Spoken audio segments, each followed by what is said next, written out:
నమస్తే, welcome to hit TV. నేను మీ మాధురి. నిన్న అట్టహాసంగా 3.22 లక్షల కోట్ల రూపాయలతో ఏపీ ప్రభుత్వం బడ్జెట్ ని ప్రవేశపెట్టింది. మన గత ప్రభుత్వ బడ్జెట్లు తీసుకున్నట్లయితే 2,69,928 కోట్లతో లాస్ట్ ప్రభుత్వం బడ్జెట్ ని కేటాయిస్తే అది 2023-24 బడ్జెట్తో పోలిస్తే 14% ఎక్కువగా ఉంది. ఇక్కడ మనకు తీసుకున్నట్లయితే దాదాపు 3,22 కోట్లు అంటే 33% ఇంకా ఎక్స్ట్రాగా ఇక్కడ మనకి బడ్జెట్ ప్రవేశపెట్టినట్లు కనిపిస్తుంది.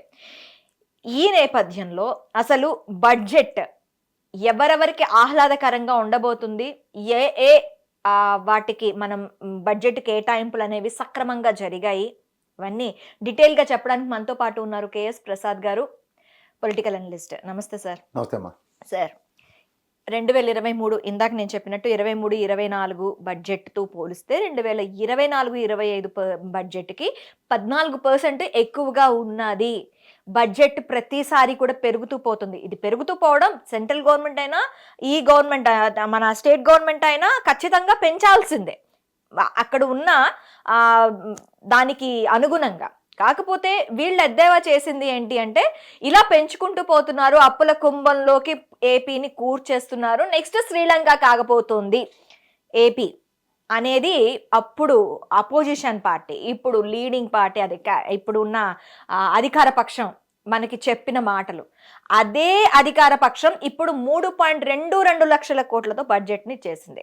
ఈ బడ్జెట్ కేటాయింపులు అనేవి నిజంగా సమంజసమా? నిజంగా సామాన్య ప్రజలకి ఇవి అందుబాటులో ఉన్నాయా? చెప్పినప్పుడు ప్రాథమిక అంచనాలు పెంచుకుంటూ వెళ్ళడం అంటే ఇప్పుడు చూడు, మన జూనియర్ ఎన్టీఆర్ సినిమా ఏదో వచ్చింది, అది ఎత్తుకుపోయింది.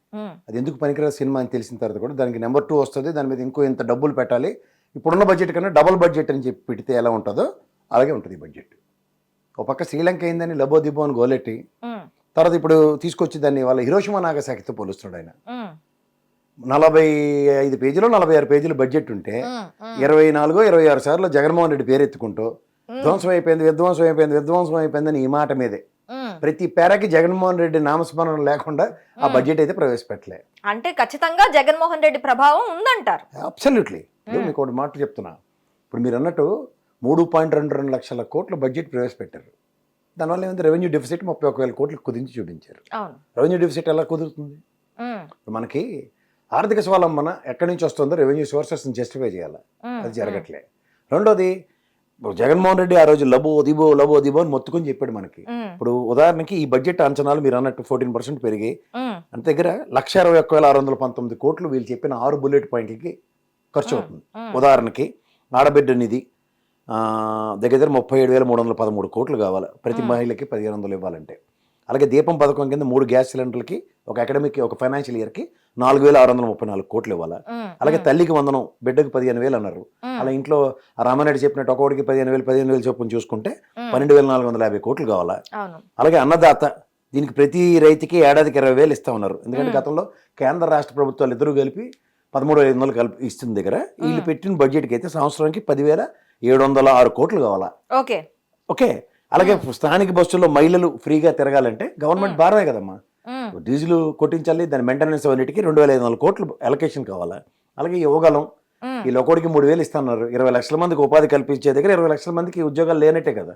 20 లక్షల మందికి 3,000 అగ్రిగేట్ తీసుకుంటే 7,200 కోట్లు పర్ ఇయర్, అంటే 74,803 కోట్లు. ఇది కాక బీసీలకు ఎస్సీలకి 50 సంవత్సరాలు దాటితే 4,000 పెన్షన్ ఇస్తున్నారు. దానికి ఎంత, 6,250 కోట్లు కావాలా. అలాగే ఆల్ పెన్షన్స్ ఎన్హాన్స్డ్ టు 4,000, 3,000 4,000 చేశారు కదా. అలాగే వికలాంగులకు 6,000 చేశారు.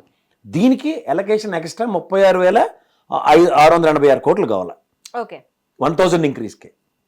ఇది కాక బీసీలకి కళ్యాణ వస్తు ఎన్హాన్స్మెంట్ ఆఫ్ బీసీ 1 lakh చేశారు, 333.40 కోట్లు కావాలా. ఇది కాక వాలంటరీ శాలరీస్ 10,000 పెంచుతూ ఉన్నారు, దానికి 3,192. అది అలాగే ఎత్తేసారులేండి, దాని గురించి అనవసరం. 3,992 ఈ బడ్జెట్ ఎలకేషన్ లేదంటే వాలంటరీ వ్యవస్థ సభకు నమస్కారం శాశ్వతంగా అని అర్థం. అలాగే 500 యూనిట్లు ఎలక్ట్రిసిటీకి వేవర్స్కి ఏం చేశారు, ఫ్రీ ఇచ్చారు, వేవ్ చేసి 355.9 ఎలక్ట్రిసిటీ వేవర్స్ 500 యూనిట్లకి అన్నారు కదా. ఆ వేవ్ చేసిన దానికి 355.90 కోట్లు కావాలా. టోటల్ 46,816 కోట్లు. ఈ రెండు కలిపితే ఎంత? 1,21,619 కోట్లు. ఇందులో మీరు ఎలాగో వాలంటీర్లు తీశారు కాబట్టి 3,192 కోట్లు యాజ్ పర్ మీ ప్రామిసెస్. ఇవి ఉంటే మీరు చెప్పిన 3,22,000 కోట్లు జస్టిఫైడ్ బడ్జెట్. ఇవేవి లేవు. ఎలా లేవు? ఒక్కొక్కటి చీల్చి చెండాడితే ఉదాహరణకి మనకి సాగునీటి ప్రాజెక్టుకి ఏదైతే అలకేట్ చేశారో దాంట్లో ఆ ఫిగర్లో చూసుకుంటే నేను మొదటి నుంచి చెప్తున్నాను, వెలిగొండ ప్రాజెక్ట్ సంబంధించింది వైఎస్ఆర్సీపీ వాళ్ళు ఇద్దరు గెలిచారు. ఒకటి ఎర్రగొండపాలెం చంద్రశేఖర్ గారు గెలిచారు, ఇంకోటి శివన్నేమో దర్శి గెలిచాడు. ఆ 2,50,000 కోట్లు 2,50,000 ఎకరాలు సాగుకు వస్తుంది.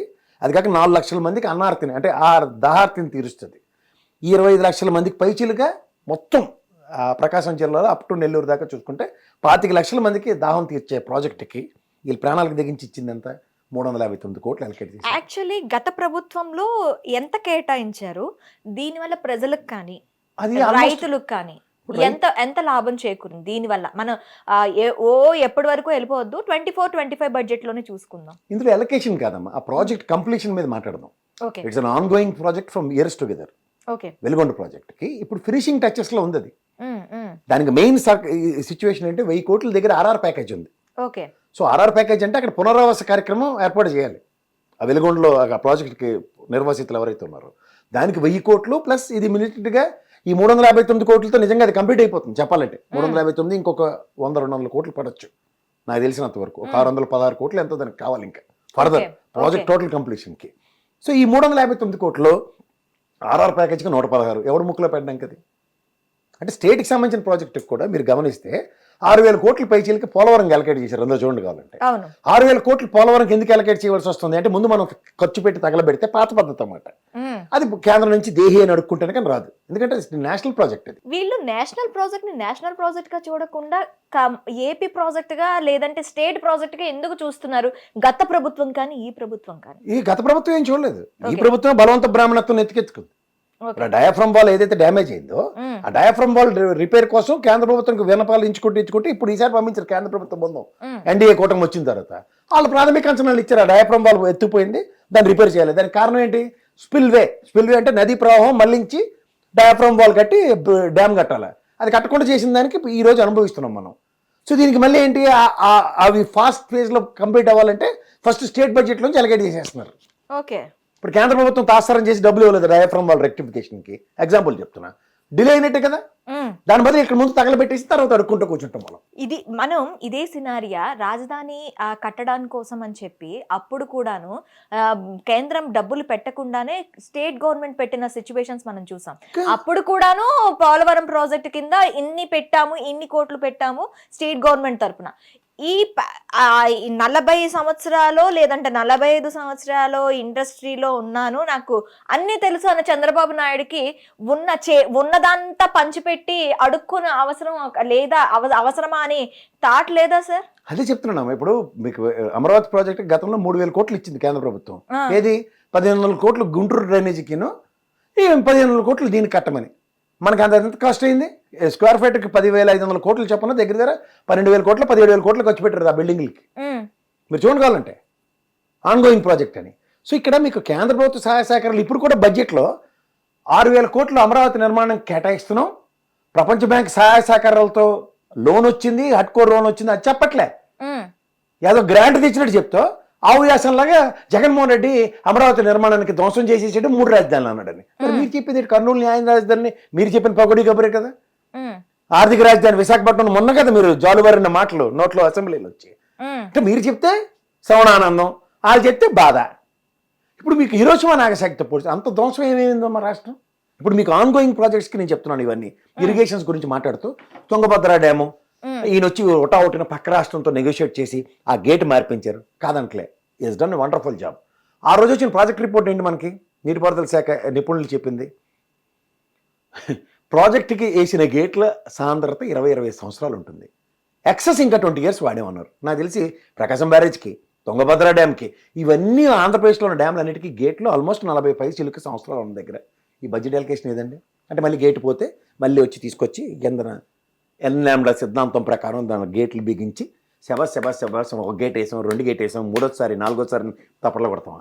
ఒకసారి ప్రాబ్లం వచ్చిన తర్వాత రెక్టిఫై చేయటం, అన్ని వైపులా ఆలోచించడం మాత్రం ప్రభుత్వానికి చేత కావట్లేదు. అంటే చేత కాదని నేను చెప్పను, కానీ focus, primary focus where you need to give అన్నది చాలా ప్రయారిటైజేషన్ కావాలి. ఇది లేదు. అట్లా మీరు సంక్షేమం గురించి చెప్పుకొని వచ్చాం. ఇప్పుడు ఇన్ఫ్రాస్ట్రక్చర్ డెవలప్మెంట్ విషయంలో గత ప్రభుత్వం మీద ఇంత అవహేళన చేస్తూ నిన్న కాక మొన్న మీరు దావోస్ వెళ్ళొచ్చి అక్కడ మాట్లాడింది ఏంటి? అసలు మాకు కోస్టల్ కారిడార్ ఇలా బ్రహ్మాండంగా ఉంది, మేము అసలు ఈ హార్బర్లతోనూ వాటితో ప్రపంచ అద్భుతాలు సృష్టిస్తామని చెప్పారు. మరి మన దగ్గర 3 ప్రాజెక్ట్స్, ఆన్గోయింగ్ ప్రాజెక్ట్స్ హార్బర్లు నడుస్తున్నాయి. ఒకటి government, 2 private. 14 projects Jaganmohan Reddy హయాంలో 14 హార్బర్లకి కేటాయింపులు జరిగాయని కూడా విన్నాం కదా. అవునమ్మా, లేకపోతే అది అంత పరిస్థితి. ఇప్పుడు ఈ 3 పోర్ట్లకి అంత ఎలకేషన్స్ లేకపోతే ఎక్కడ జరుగుతాయి? వీళ్ళు మరి చేసింది 10 ఫిషింగ్ ల్యాండర్లు, 10 ఏమో ఫిషింగ్ హార్బర్లు ఇన్ని పెట్టుకుని వీటి ఈరోజు బడ్జెట్లో ఒక్క ఎలకేషన్ ఉందో చూడు. మత్స్యకార భరోసా గత ప్రభుత్వం ఇచ్చింది, ఈ ప్రభుత్వం ఆటో డ్రైవర్లకి ఎక్స్ట్రా 15,000 ఇస్తానది. ఏది 10,000 ఇస్తానదే 15,000 ఇస్తానని ఎలక్షన్ చెప్పారు. సరే, అవన్నీ ఏదో నోటి మాటలు పక్కన. ఓకే, మనం ఇక్కడ ప్రాజెక్ట్ లో మన ఇప్పుడు బడ్జెట్ తీసుకున్నట్లయితే కావాల్సిన దానికంటే తక్కువ కేటాయింపులే కనిపించాయి. గత ప్రభుత్వం 2,60,000 కోట్లతో ఏదైతే పైచీలకు కోట్లతో జగన్మోహన్ రెడ్డి ప్రభుత్వం ఏదైతే బడ్జెట్ తీసుకొచ్చిందో 24-25కి, అప్పుడు ఈ సంక్షేమ పథకాలన్నీ అందరికి అందాయంటారా? ఆబ్వియస్లీ అంతే కదా. వాళ్ళ సక్సెస్ రేషన్ 98%. ఎంతైతే ఇస్తామన్నారో అంతా ఇచ్చారా లేదా? ఇచ్చారు. మరి ఇప్పుడు 33% దాదాపు ఎక్స్ట్రా బడ్జెట్ కేటాయించుకొని ఎందుకు ఇక్కడ మనకి గత మనకి మీరు ఇందాక అన్నారు తల్లికి వందనంకి 15,000 చొప్పున కేటాయిస్తామన్నారు, 12,450 కోట్లు చెల్లించాల్సి వస్తుందని.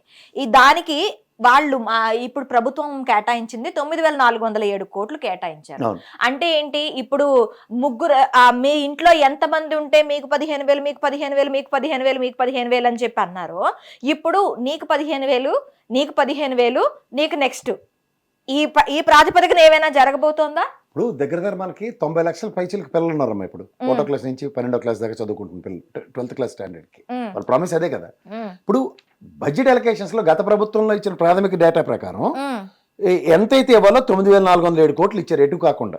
ఇప్పుడు గతంలో మీరు చూసుకుంటే ఇంటికి ఒకటికే ఇచ్చారు. వీళ్ళు చెప్పిన లెక్క ప్రకారం ఎటు కాకుండా ఎవరికి ఇస్తున్నట్టు?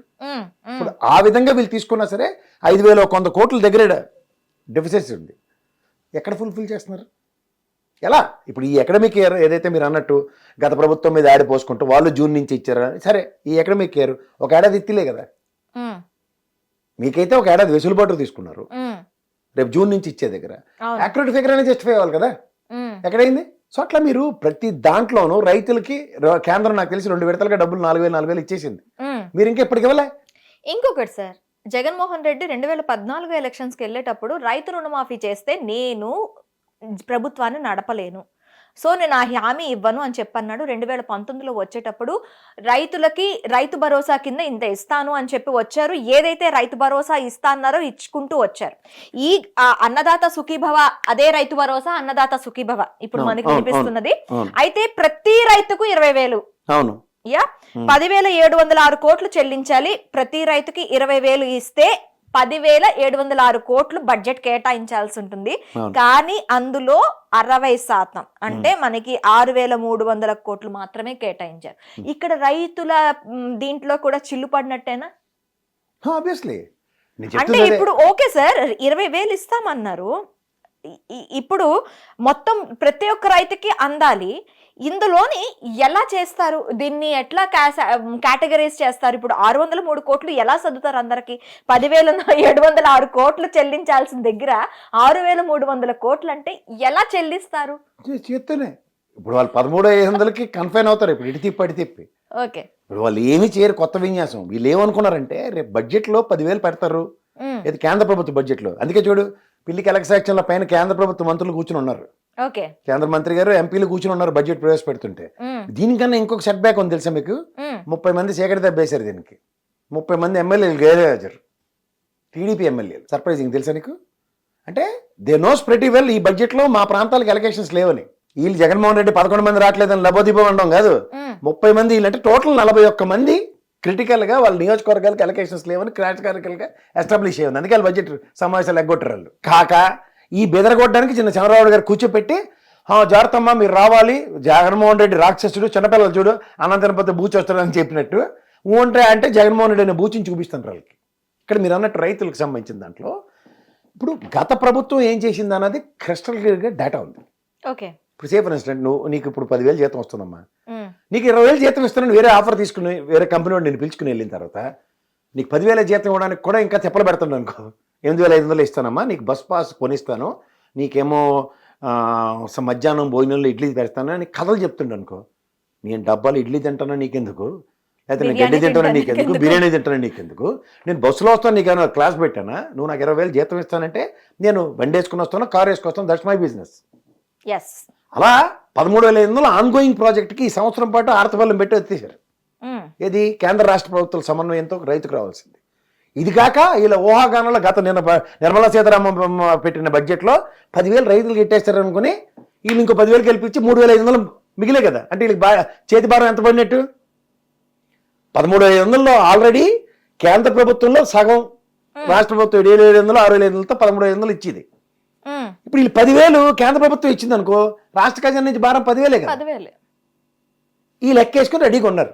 అక్కడ మన దేశమాత మామూలు మాత కాదు ఆవిడ, నిర్మలా సీతారామన్. ఉల్లిపాయల రేట్లు పెరిగంటే నేను ఉల్లిపాయ తిన్ను అలాంటి సమాధానాలు చెప్పేది, అంత గ్రేట్ ఆవిడ మాట్లాడింది. ఆ పార్లమెంట్లో ఉన్నవాడికి ఎవరికీ అర్థం కాదు, తల్లిదండ్రుల శశిధరూర్ గారికి ఒక్కడికే తప్ప. అలాంటి ఇంగ్లీష్తోనూ అలాంటి బడ్జెట్లలోనూ వీళ్ళు అదే గాబరాపడి కేంద్ర ప్రభుత్వం నుంచి వచ్చిన బడ్జెట్ ఏది అని చూసుకుంటే ధృతరాష్ట్రంలోకి తరువుకోవాల్సి వచ్చింది, ఏమీ రాలేదు.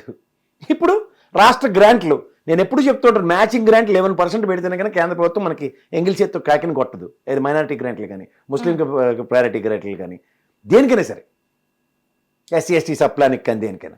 సో ఈ గ్రాంట్లు పెట్టడానికి వీళ్ళ దగ్గర డబ్బులు ఏవి అవి లేవు.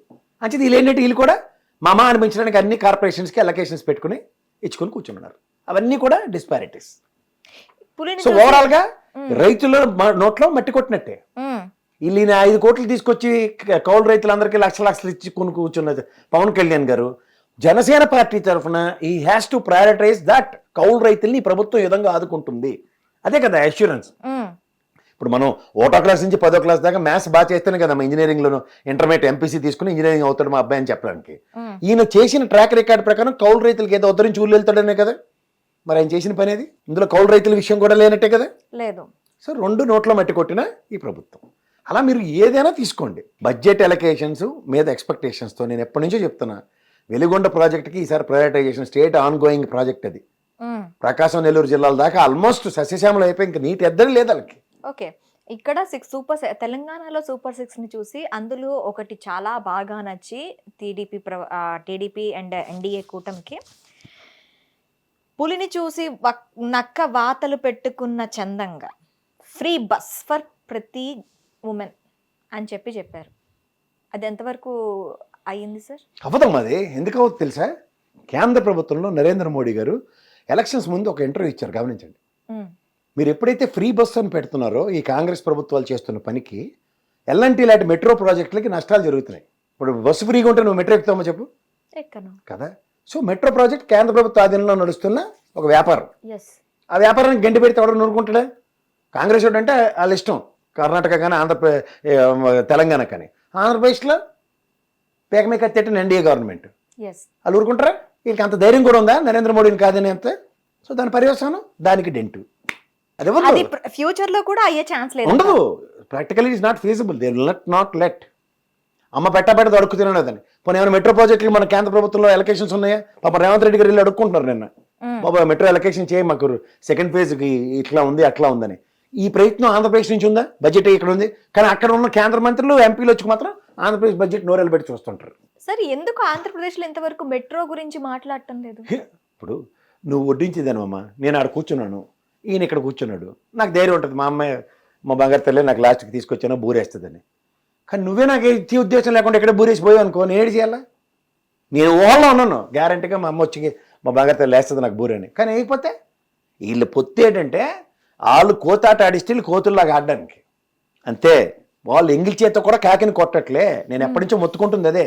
నిరుద్యోగ భృతి అసలు ఇప్పుడు మాట్లాడకండి. How dare you to talk like that? This is only last budget, election hearing budget అంటారు దాన్ని.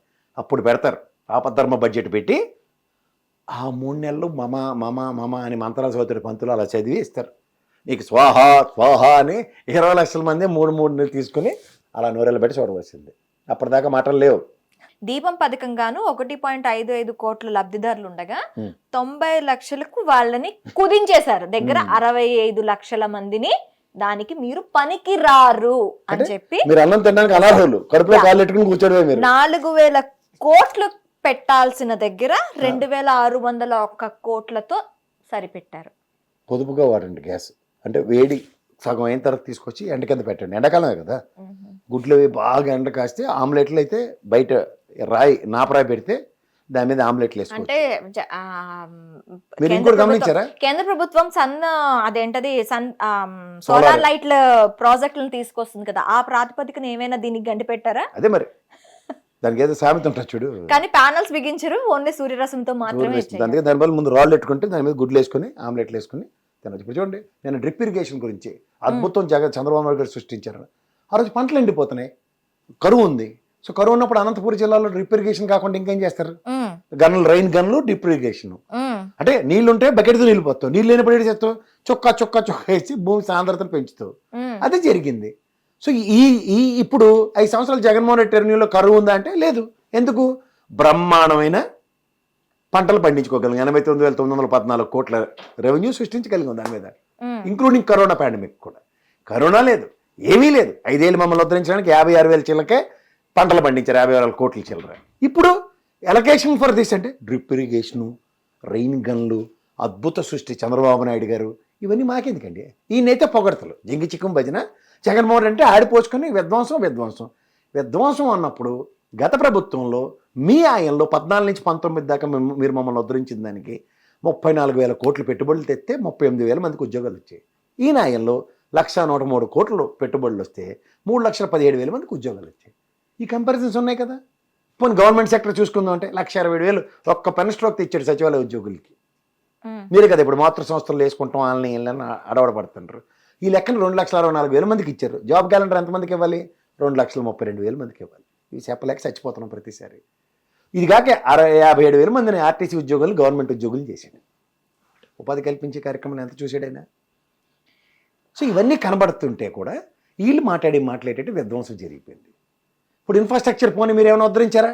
13,185 కోట్లు ఖర్చు పెట్టారు ఇన్ఫ్రాస్ట్రక్చర్కి గత మీ ఆయంలో. ఈయన 18,750 కోట్లు ఖర్చు పెట్టాడు ఇన్ఫ్రాస్ట్రక్చర్కి.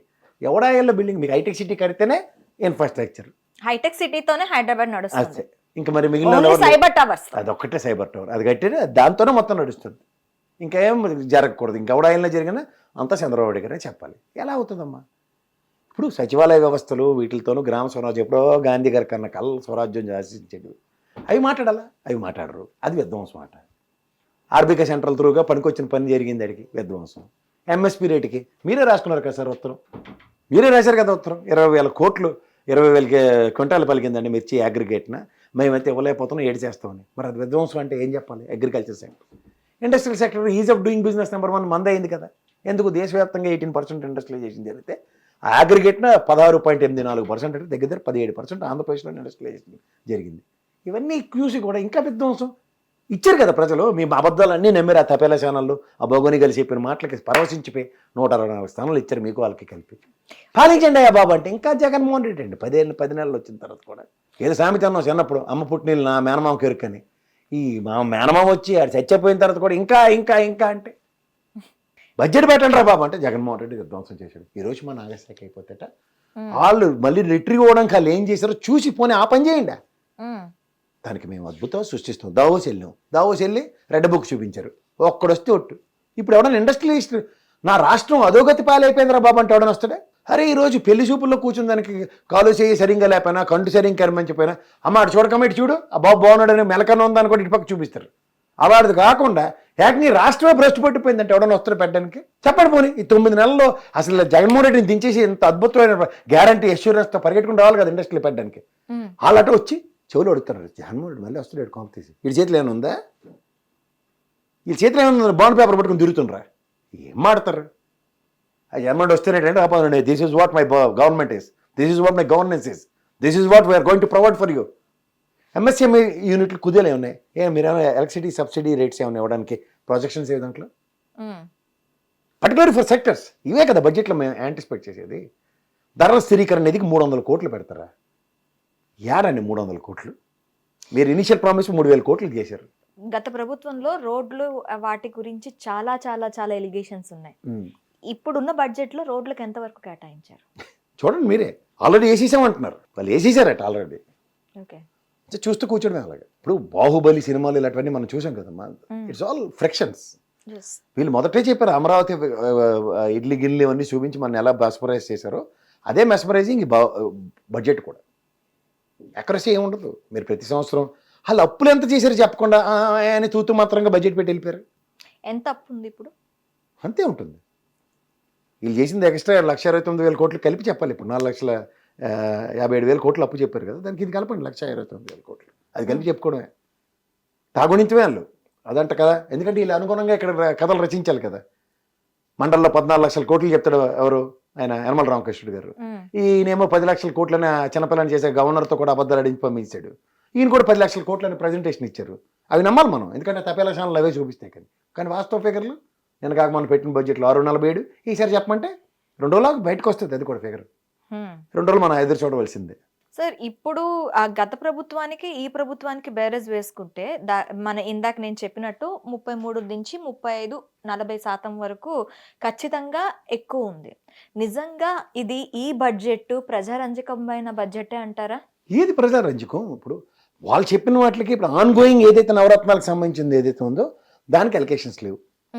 పోనీ సివిల్ సప్లైస్కి వీటితోనూ అద్భుతంగా ఒక రేషన్ సప్లై దానికి ఏటికి ఒక పంచవర్ష ప్రణాళిక ఈ విధంగా ఉంది. లేదా పండగలు వస్తే పండగ కానుక రంజాన్ తోఫాన్ ఇవన్నీ చెప్తూ ఉంటారు కదా. అవి ఏమైనా అలొకేషన్స్ ఉంటే అరే సూపర్ దీనికైనా ఇచ్చారు. లేదా ఎగ్జిస్టింగ్ వాటిలో వాళ్ళు ప్రామిస్ చేసినవన్నీ ఫుల్ఫిల్ చేశారంటే మీరు జనరంజకమైన బడ్జెట్ అంటారు. ప్రతి దగ్గర డెంట్ పెట్టుకుంటూ వస్తే మనం యాక్యురేట్ ఫిగర్స్ మన దగ్గర ఉన్నప్పుడు మాట్లాడుతున్న దగ్గర ఇంత వ్యాక్యూమ్స్ ఉంటే అక్కడ మిగిలిన వాళ్ళకి ఏ ప్రాతిపదిక? మళ్ళీ ఎక్స్క్యూజెస్. నెక్స్ట్ ఇయర్ 5 ఏళ్ళు గవర్నమెంట్ ఉంది, చూసుకోవాలి, కాలు చేసి సర్దుకోవాలి. మరి మొదటి రోజు గల్లబట్టి మనం చెప్తున్నా, ముందు అధికారమే పరమావధి అని వచ్చిన గవర్నమెంట్ అమ్మేది. అధికారమే పరమావధి అని వచ్చినప్పుడు అధికారం వచ్చింది. తర్వాత ఏం చేయాలంటే గుడ్డే చేళ్ళు పన్నట్టు వెళ్తున్నారు. మాట తిప్పను మడమ తిప్పను అని చెప్పే మనిషి వెనకాతల పవన్ కళ్యాణ్ ఈ మాట కోసం ఎంత ఎద్దేవా చేశారో మనం చూసాం. సో ఇప్పుడు పవన్ కళ్యాణ్ రియాక్షన్ ఎలా ఉంటుంది ఈ బడ్జెట్ లెక్కలను చూసి? ఇంకేంటి రియాక్షన్? ఈ లెక్కల గురించి ఏమైనా తెలిసిందంటారా? తెలిస్తే కదా ఏదో ఉంటుంది. ఆయన ఉంటే తెలచేరు ఎందుకని? ఈ బాధ ఉంటే ఈ బాధ లేదు కదా. వాళ్ళకి ఏమీ తెలియకుండా అవగాహన లేకుండా అందులో ఒకే ఒక్క చంద్రబాబు నాయుడు గారికి తప్ప ఇంకెవ్వరికి ఏమీ తెలియదమ్మా. నేను మొమ్మటి లేకుండా చెప్తున్నా. వాళ్ళకి ప్రాథమిక అవగాహన అన్నది ఏమీ లేదు. ఇప్పుడు మెడికల్ సెక్టర్ అన్నది ఉంది, దానికి ఏం అలొకేషన్స్. ఇప్పుడు ఉదాహరణకి పులివెందులు రేపు ఆయన మాట్లాడుతారు చూడండి, ప్రెస్ మీట్ పెట్టి. ఇప్పుడు ఆన్గోయింగ్ ప్రాజెక్ట్స్ ఏవైతే ఉన్నాయో మెడికల్ కాలేజీకి సంబంధించిన విషయంలో హాస్టల్స్ లేవని చెప్పాడు కదా ఇదే సత్యకుమార్. మరి మెడికల్ దీంట్లో కడప పులివెందులకి ఎంత అలొకేషన్స్ ఉన్నాయి రేపు వస్తాయి. వెలుగొండ ప్రాజెక్ట్కి ఎలా మాట్లాడారు ఆయన కూడా రేపు మాట్లాడతాడు. ఇప్పుడు 90% కంప్లీట్ అయింది, మిగిలిన 10% కంప్లీట్ చేయడానికి బడ్జెట్ అలొకేషన్స్ ఏవి? This the primary questions. అట్లా మీరు ఏదైనా తీసుకోండి, ఏ సెక్టర్ అయినా సరే there are going on going అని ఎప్పుడైతే అబ్స్టకల్స్ క్రియేట్ చేస్తారో దాంట్లో సామాన్య మానవుడికి ఎప్పుడు వెసులుబాట్లు ఉండవు. సార్, గత హయాంలో మనకి ఇప్పుడు మీరు మెడికల్ కాలేజెస్ అంటే విన్నాను. ఈ మెడికల్ కాలేజ్ సెక్టార్స్కి సంబంధించి మనకి దాదాపు ప్రతి జిల్లాలోనూ కూడా మెడికల్ కాలేజ్ని ఏర్పాటు చేయడానికి చూసారు. 17 మెడికల్ కాలేజీలు. ఈ 17 మెడికల్ కాలేజెస్కి ఏమైనా కేటాయింపులు ఉన్నాయా? అరే మీకు తెలుసో తెలీదు, 700 మెడికల్ సీట్లే వద్దనిచ్చారమ్మా. వీళ్ళు మేధా సంపత్తి చూడండి. 700 మెడికల్ సీట్లు వద్దన్నారు. కేంద్ర ప్రభుత్వం అన్ని రాష్ట్రాలకి ఇస్తుంటే 700 మాకు అక్కర్లేదని చెప్పిన గొప్ప ప్రభుత్వం ఇది. సార్, అయితే ఇప్పుడు 200 క్యాన్సర్ యూనిట్లు మనకి ప్రభుత్వం ఉంది అంటే ఆ క్యాన్సర్ యూనిట్లు కూడా ఆంధ్రప్రదేశ్కి సున్నానా? ఆల్మోస్ట్ ఉన్నాయి. ఆ 200 క్యాన్సర్ యూనిట్లలో ఈసారి గడ్డిపడినట్టే. మనకి ఏం చెప్పాలి? కేంద్ర ప్రభుత్వ బడ్జెట్లో వాళ్ళు ఇచ్చిన వాటిని కూడా వద్దనే ఏకైక ప్రభుత్వం దీన్నే చూసి వీళ్ళేదో పెద్ద ట్రంప్ గెలిచిన తర్వాత డబ్బులని మనకి ఒక్కడికి రాష్ట్రంకి ఇస్తున్నట్టుగా ఫీల్ అయ్యి మొన్న వాటిని వదులుకుంటున్నారు. దాని గురించి చర్చించడం అనవసరం, ఇంకేం లేదు ఫర్దర్. దాంట్లో ఏంటంటే ప్రైమరీ అలొకేషన్స్ వేట్ల మీద ఫోకస్ చేయాలో వాటి మీద తప్ప అన్నిటి మీద చేసుకుంటూ వస్తున్నారు. చూద్దాం ఈ సంవత్సరం కంటిన్యూ చేశారు నాకు తెలిసి ఆల్రెడీ 30 మంది మరతెట్టేశారంటే బీజేపీ రెడీ అవుతుంది షిండే గారిని అట్టుకున్నాను గ్యారంటీగా చెప్పొచ్చు. ఎవడా షిండే అని ఎత్తుక్కోవడం వాళ్ళ నుంచి. అంటే ఖచ్చితంగా చంద్రబాబు నాయుడు ముఖ్యమంత్రిగా కొనసాగుతారా అనే దానిపైన కూడా మనకి ఇప్పుడు ఒక క్వశ్చన్ మార్క్ ఉంటుందంటారు. మనం అనుకుంటే బడ్జెట్కే 30 మంది రాలేదంటే వీళ్ళు 11 మంది రాలేదని బో అని గోలడ్డం కాదు కదా. 30 మంది రాలే. బడ్జెట్ కన్నా ఏమైనా ఇంపార్టెంట్ ఉంటుందా? వాళ్ళు అక్కడే చూసుకోవాలి కదా, ఇదేంటి నాదేది నీదేది అని. ఏదో ప్రింట్లకి ఏదో డబ్బులు తక్కువ అవుతాయని చెప్పి ఎందుకు వేస్ట్ అని చెప్పి చేయలేదట. ఆ 30 మందికి ఎలాగో ప్రింట్ పుస్తకాలు కూడా రావని చెప్పి రాలేదా? ఏవో చెప్తారు కదా పెట్టకథలు. హిట్ టీవీ యాప్, ఇందులో short news, live news, entertainment shows, movies, digital magazines తో పాటు మీ జిల్లా వార్తలను కూడా ఫ్రీగా చూడొచ్చు. అంతేకాదు కేజీ నుంచి పీజీ వరకు విద్యార్థులకు స్కాలర్షిప్ కూడా అందిస్తున్నాం. ప్రతి వారం 10 మందికి లక్కీ డ్రా ద్వారా ఒక్కొక్కరికి 10,000 రూపాయలు అందిస్తున్నాం. ఇంకెందుకు ఆలస్యం, వెంటనే హిట్ టీవీ యాప్ ని డౌన్లోడ్ చేసుకుని ఫ్రీగా ఎంటర్టైన్మెంట్ పొందండి. Hit TV app. Hit TV app. Please download Hit TV app. Hit TV యాప్ని ఫ్రీగా డౌన్లోడ్ చేసుకొని ఎంజాయ్ చేయండి. మీకు నచ్చిన ఎంటర్టైన్మెంట్ కోసం హిట్ టీవీ యాప్ ని ఫ్రీగా డౌన్లోడ్ చేసుకుని ఎంజాయ్ చేయండి. హిట్ టీవీ యాప్ని డౌన్లోడ్ చేసుకుని ఆస్వాదించండి, ఆశీర్వదించండి. ఇంతమంది సెలబ్రిటీలు హిట్ టీవీ యాప్ ని డౌన్లోడ్ చేసుకోండి అని చెప్తున్నారంటే ఎంత మంచి యాప్ ఆలోచించండి. అమెరికా అమెరికా అమెరికా అమెరికాలో చదవాలనుకునే వాళ్ళకి విశ్వసనీయమైన పేరు మన శౌర్య కన్సల్టెన్సీ. UK లో 1 year masters. UK లో 1 year masters. 2 years work permit up to 5 years visa. Contact Saurya Consultancy. Contact 89851 89851.